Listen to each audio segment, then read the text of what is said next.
करण जौहर ने जो इनके लिए लिखा है इंस्टाग्राम पर, वो मैं आपको पढ़ के बता रहा हूँ, क्योंकि फिल्मी दुनिया में करण जौहर एक ऐसी शख्सियत है जो मतलब हर किसी के बीच रहते हैं, वो कनेक्ट है, वो हर किसी के साथ उनका एक पर्सनल कनेक्ट है, इसीलिए उनकी बात कह रहा हूँ।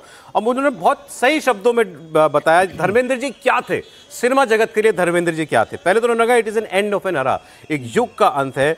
अ मैसिव मेगा स्टार, एक मैसिव मेगा स्टार थे, सुपरस्टार भी छोटा शब्द है, मेगा स्टार, और वो भी मैसिव मेगा स्टार। सौरभ, ये लड़कों के लिए ब्यूटीफुल नहीं यूज किया जाता है, ये खूबसूरत धर्मेंद्र के लिए ये शब्द कहा जाता है। वो लिख रहे हैं, वो लिख रहे हैं he was the embodiment of a hero in main stream cinema. एक हीरो जैसा होना चाहिए ना, हीरो मतलब हीरो जिसके मजेदार किस्सा है इनके साथ। जब एक धर्मेंद्र ही है जो 20 आदमियों को अगर मार रहा है तो लोग यकीन कर सकते हैं, यकीन कर सकते हैं। धर्मेंद्र के साथ एक बड़ा मजेदार किस्सा है। धर्मेंद्र इंडस्ट्री में थे, सनी देओल का चला कि फिल्में आएंगे बेटे, फिल्मों में आएंगे, तो उन्होंने सनी देओल से कहा कि दारा सिंह के पास जाओ तुम। सनी देओल बोले कि साहब दारा सिंह तो पहलवान है, उनके पास जाके मैं क्या एक्टिंग सीखूंगा। तो बोले उनके पास जाके पहले तुम बॉडी बनाना सीखो कि कैसे शरीर होना चाहिए। बोले मैं जब इंडस्ट्री में आया था तो मुझे ही मैन कहा जाता था मेरी, लेकिन अब तो बोले एक से एक बड़े स्टार है जिनकी मेरे से दुगनी बॉडी इंडस्ट्री के अंदर है, उनकी बॉडी भी है और वो एक्टिंग भी अच्छे से कर पाते। मैं जब इंडस्ट्री में आया था मेरे पास सिर्फ बॉडी थी, एक्टिंग नहीं थी, तो तुम्हारे पास तुम बॉडी भी बनाओ और एक्टिंग भी अच्छी करो।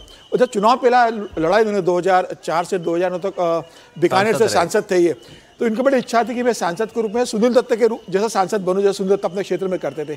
जब टेन्योर खत्म हुआ तो उन्होंने इस बात पे अफसोस जाहिर किया था कि मैं सुनील दत्त जैसा सांसद नहीं बन पाया। लेकिन उसके बाद जब उन्हें मालूम पड़ा कि विनोद खन्ना गुरदासपुर से फिर शायद 2014 का चुनाव लड़े थे, तो उन्होंने विनोद खन्ना को फ़ोन किया और बोले भाई मैंने भी भुगता है और तुम मेरे पहले भी सांसद रह के भुगत चुके हो, अब तो सुधर जाओ। बोले यार अब मत लड़ो, तुम रहो, अटल जी के समय मंत्री रह लिए, अब एक्टिंग करो, अब फिल्म इंडस्ट्री समझ गए थे कि इतना भाई मतलब हर किसी के लिए नहीं होती राजनीति, तो शायद वो उस बात को समझ गए। देखिए लेकिन आगे वो जो मैं आपको करण जौहर का वो बता रहा था, उन्होंने लगा ही वाज इनक्रेडिबली हैंडसम, खूबसूरत आदमी, एंड ही उसके बाद उन्होंने लिखा but mostly he was the best human being, he was so loved by everyone in the industry.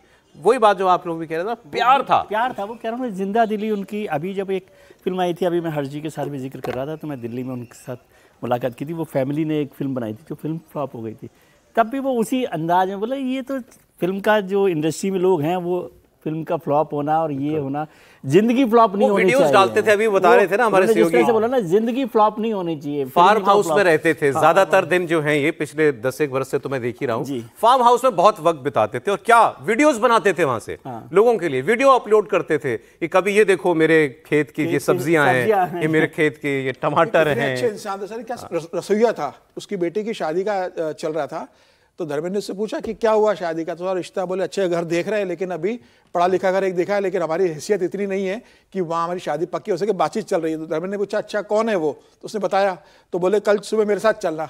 और धर्मेंद्र अपने रसोइयों के साथ जहाँ उनकी बेटी का रिश्ता होना था तो वहाँ पे गए और बोले हमारे परिवार की बेटी है, तो बोले वो रिश्ता पक्का हुआ और शादी का पूरा खर्चा धर्मेंद्र ने अपने घर से किया और बारातियों का दरवाजे पे खड़े होकर स्वागत किया। तो जो अपने रसोइयों के लिए इस तरीके से कर सकता है कि भाई चलो रिश्ता पक्का नहीं हो रहा है तो कौन परिवार है, मैं चल के बात करता हूँ, शादी में खड़े रहना, पूरा घर का खर्चा उठाना शादी का, ये बताता है कि कितना बेहतर इंसान थे वो, कि उन्होंने अपने स्टाफ का भी पूरा ध्यान रखा। सारे बच्चों को, उनके जो ड्राइवर थे, नौकर थे, सबके बच्चों के एजुकेशन का खर्चा धर्मेंद्र उठाते थे पूरा। और दूसरा मतलब बच्चे सबको प्यारे होते हैं अपने, लेकिन इनका और इनके दोनों बेटों का, खासकर दोनों बेटों का, क्योंकि ईशा छोटी हैं, क्योंकि खासतौर से उनके सनी देओल और बॉबी, जो इनका अपने लड़कों से, अपने बच्चों से प्यार था और जो रिश्ता है वो आपकी अदालत का। मुझे अभी साकेत बता रहे थे, सचिन बता रहे थे, जब धर्म जी आए थे अदालत में, मुझे याद आ रहा है जब सनी देओल आए अदालत में, धर्म जी का नाम लिया रजत ने उनके सामने और वो रोने लग गए।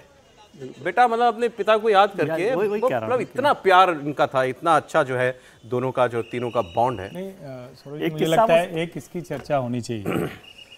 इंडस्ट्री बॉलीवुड की ऐसी है ना कि वहाँ आप सबसे पहले एक चीज आपकी जो खत्म होती है तो वो है इनोसेंस, सबसे पहले, मतलब वो जानी ही जानी है। कोई भी परिवार हो आप, मतलब किसी के लिए अच्छा बुरा नहीं, लेकिन बड़े से बड़े परिवार में वो कहा जाता है कि वो क्रूर है, शातिर है, ऐसे शब्दों का इस्तेमाल होता है। सबसे इनोसेंट फैमिली अगर दिखती है कोई फिल्म इंडस्ट्री की, तो वो ये दिखती है। ठीक है, आप कह सकते हैं कि सनी देओल का करियर कैसा रहा, बॉबी देओल का कैसा रहा, या अभय देओल का कैसा रहा, या उनकी बेटियों का कैसा, ये आप कह सकते हैं।